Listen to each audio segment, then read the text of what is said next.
In today's video, I actually wanted to do a very, very special trick using these two coins, a Mexican peso, hopefully you can see this, and a Kennedy $half. I let the spectator can examine them for their own fairness and everything of that nature, okay? And after they do so, I ask them to hold out one of their free hands. Are they right-handed or left-handed? Usually the question, okay? And I place the coins in their hand. They can hear it. And I say, I'm going to try something a little bit fascinating. If I may, I'm going to remove just one of the two coins. And in this case, it is the Kennedy $half. And here's the cool part. If I can get this coin back into the spectator's, we'd assume this would be the spectator's hand. If I could get this coin back into the spectator's hand without them even feeling it, you would say you would address the audience, wouldn't that be amazing? They go, yeah, that'd be pretty cool. Check this out. And in a Theory 11 type fashion, we can get the coin to change or switch places. Now I've got the Mexican peso right there, which the audience can see, and then they can open up their hands. Inside their hands is the Kennedy $half, and everything is examinable. I thank you so much. So I hope you enjoyed that quick trick.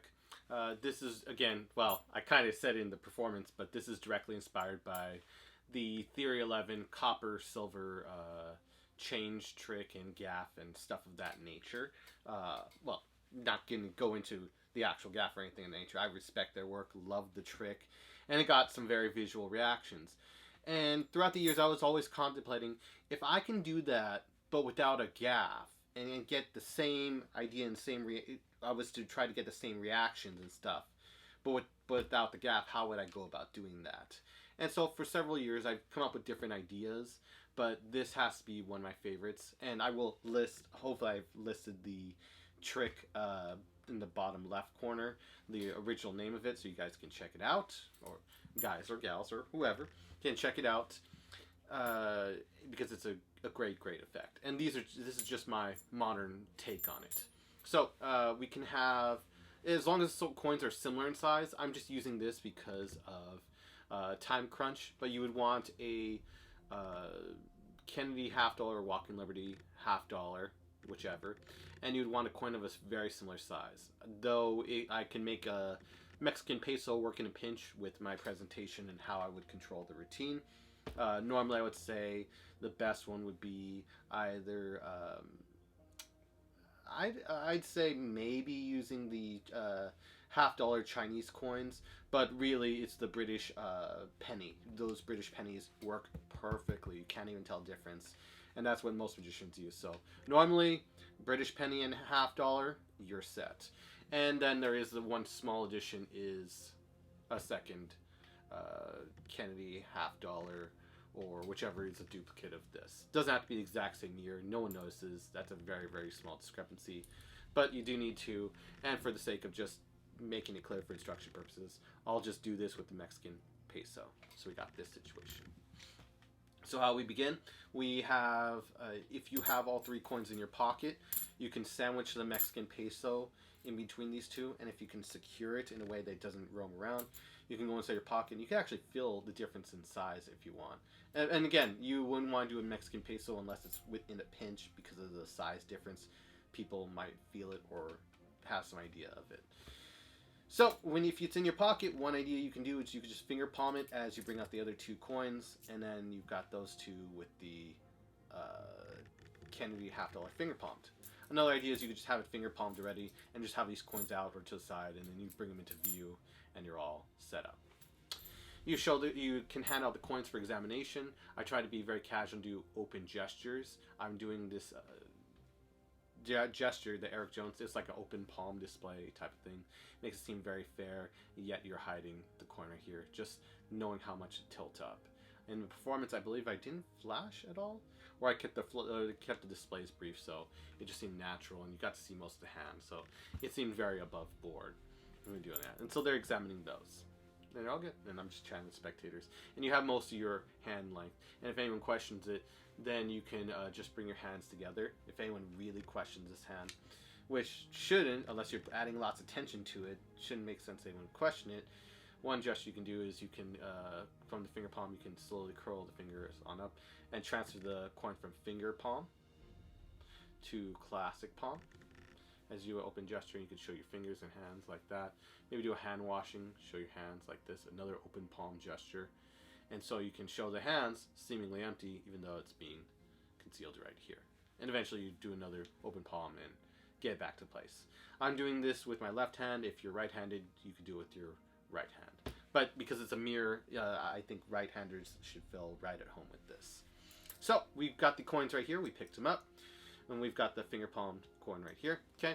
And now we're going to do a Bobo switch with these two coins. So what's going to happen is as I toss these coins down, the thumb is going to stay on the back of the upper coin. You want the coin you're going to retain on the back. So behind is the Mexican peso, and in front and lower is the $50 coin right here. So we got this position, and as we come down, so we're going to arc it, come up, and we just come down in a cash gesture, transfer the coins. And the clanking and the sound the coins make makes it seem very natural. And in that instant, and I will cover it, a couple more details on it, the coin, the Mexican coin, peso, is retained right here.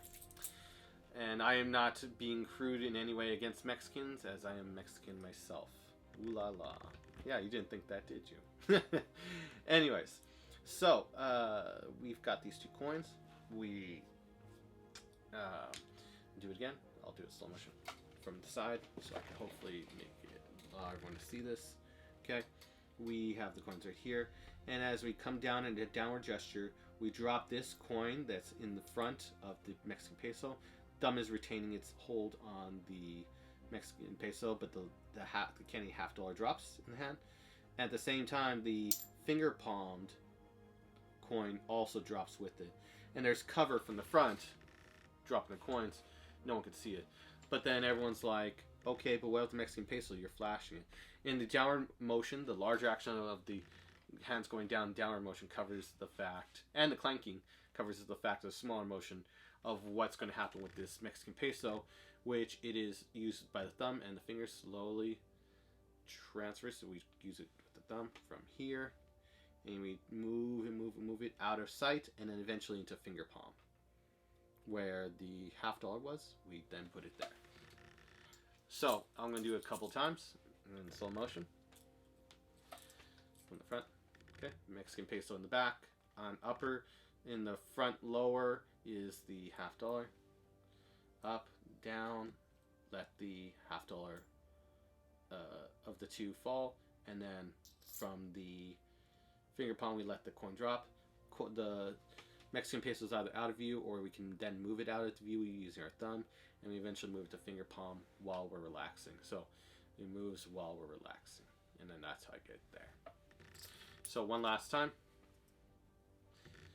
From front lower is the $50 in finger palm. Back upper is the Mexican peso. Drop it, both coins, and then we use our thumb to move the coin to finger palm. And so we've got in that position two $50 and the Mexican peso retained right there. So from the side up to speed, it looks like this. Okay, and I'm flashing purposefully. There we go. And if it makes sound, that's all right. It's supposed to, which is great. From the front, let me see. It looks like this. Okay. I'm going to put it. I would usually do this in the context of. Okay, and we're good. So you examine them; they're all good. Okay. Another question: are you right-handed or left-handed? This is the context for the routine. Are you right-handed or left-handed? They say right-handed. Can you open up your right hand? They go okay. And then you would, as they're mentioning it, that's a misdirection for you to do the move, the Bobo move. Transferring the coins to this hand, and then we would place it in the spectator's hand. Close the hand on up so they don't see that it's two $50, and then turn it on over. You make sure it's turned on over. Otherwise, they're very likely to just do this for no apparent reason. Glorious. So he turns it on over. And say, I'm going to try one more thing. If I may, I'm going to remove one of the two coins. And in this case, it happened to add to the mystery of what seems like very fair. I tend to say, and it happened. I'm going to move one of the coins, and it happens to be a $50. They both happen to be the $50, but it's just a more common. I'd say tongue in cheek. It's just funny tongue in cheek. So I got this one. Okay. Now check this out. If I could get this coin back into your hand without you even feeling it, would that be amazing? They would go, yeah. And this was an old line taken from Stars of Magic. I believe Scarney said this. I could be wrong. It could have been Marlowe or Vernon. But it was, I believe it was in Stars of Magic. It was just a cool gesture to get the spectator to tighten their hands to not let go in this situation. But I believe Scarney was the one who said it. Anyways, and I believe it was in his copper silver version too. It's just that little line makes all the difference to me, or to the performance. Not only to me, but to the performance itself. So we got the coin right here. They say, yeah, it would be impossible if you could get this coin, or it'd be crazy if you could get this coin back into their hand. Okay, and I kind of do a little ruse similar to that of the Theory 11 version, where they would just in the original Theory 11. I'm not going to give the method, but I'm going to give an idea. Is they would give a rub and then the coin would change. However, it would work. They would rub and change it. I wanted to change it up a little bit. The change itself, it just looks about just as beautiful in my opinion. We give a little rub or magic gesture, whatever we want. And as our hand comes up, we execute the blow change, which I believe I've covered in another video, but I'll cover it here briefly. The coin is being held by the first finger, second finger, and thumb. The Mexican peso is being retained in the finger palm. And what we're going to do is we're going to transfer the $50. We can even go down for a brief second as we turn up. So we go down as we turn and counterclockwise up if you want, or you can just, if you have the balance for it, you can show it and then just actually do it right there. No, hopefully not executing any sound. We want to avoid the sound. Clip into thumb palm, and then we use our thumb from the back end to push the finger palm coin into view. So I'm pushing the Mexican peso into view, and then the $50 then comes into this weird position where it's like, hey, free me, and then automatically through gravity, believe it or not, it actually goes back in the finger palm naturally. So the coins kind of switch themselves through gravity. It's kind of hilarious. It's just called the blow change. Just because the actual motion, you blow and it changes. So I'll do it flashing, and then I'll do it in action motion. 2 fingers go in and clip the coin. Okay. I'm just doing it a couple times so you can see it. Pushing the coin out, and then the fingers will let the other coin drop into finger palm position as you display it. And the misdirection is coming up to below the coin, so it looks like this. And you can even do it downwards and then blow, and it changes. You could do a little twirl and then drop the coin. Do an open palm gesture, and it seems like it's just one coin. And again, I'll do it in real time. Okay. That wasn't going down, but it was just keeping sideways right here. You just blow. And then that's when you can let the coin fall fully into finger palm. Clip. And then you can rotate the coin, showing it, and drop it. Open palm gesture seems just like one coin. People just go WTF. It's crazy. So I'll do it in slow motion one last time. Finger palm, first finger, second finger. It's resting on there. Get into thumb clip. Okay. Thumb pushes on the finger palm coin to view, and after it's shown, and you open up your thumb just a little bit, the coin will drop from the thumb whole area down into finger palm naturally. You show it, and then you can turn it down, and you can clip a little bit harder on the finger palm if you want, just a little bit, so you can be able to do that, and then give it an open palm gesture. Seeming like, and nothing, there's only one coin. It just happened like magic. And that's a really powerful effect in of itself. So just doing it, it just changes. People go, wait, what?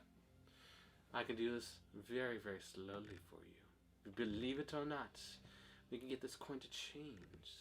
Doesn't seem like it's possible, but if I just go below, you'll see it's changed. And you can go as slow as you want with it. It's almost angle proof, and it's so great. Like only from the back, like literally the back, do you even see it. And you can even alter the angles on how you do the motion, so you can even be more angle proof.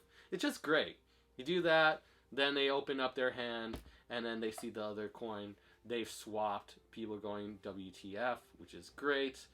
They can take the you can put the other coin in their hand. They can examine them again, and they're just mind blown. And you could just be casual, you know, just doing casual open gestures. I'm just gripping onto here, showing like, yeah, just happened. Crazy, right? And there's no rush to be able to ditch the coin. Just when people are really going into themselves and really turned away and trying to examine like that something happened, these coins must be tricked, then you can just casually ditch it in your pocket at a moment's notice. Hopefully not hitting the chair and making a thumping sound. And then you're clean, which is great. So that is the my take on the Theory 11 classical effect, originally using something extra. And this was my attempt to be able to remove that idea and just create fairness throughout with an exciting change, at least in my opinion. So, hope everyone enjoyed that. And if you haven't checked out this video or this video yet, definitely check them out. And I'll see you in the next video.